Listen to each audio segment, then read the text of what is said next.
para naman bumata-bata ako ng konti, ano? Nangangamoy isda na ako. Teka. Ang kaso, hindi naman pala marunong maggupit yung barberong yun. Ano? Teka, Nay. Kay Temyo ka magpapagupit? Oho. Oo. Kamo, magpapagupit kayo kay Mang Teming sa barbero? Oo, anak, yung bang tinatawag nilang barber's cut? Oh, di ba? Barber's cut, barbero lang ang gumagawa na dahil sa Tagalog, barber's cut, gupit barbero. Kaya doon nga ako nagpunta barbero siya. Nakakahiya kayo, Nay. Kung gusto niyo magpagupit ng barber's cut, dapat siya kayo sa hair salon sa kanto nagpagupit.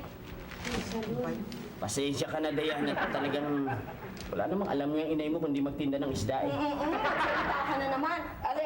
Kung hindi sa pagtitinda ko ng isda, makakabayad pa tayo ng bahay, ng ilaw. Pero alam mo, Dayan, ako eh magaling itong hinala sa pagtitinda ng isda. May rena yan ng palengke. Upo ka. Ako, pagod na pagod ka. Sige na. Sa susunod eh, huwag ka nang magpapa-barber's cut. Kalbo ka na lang.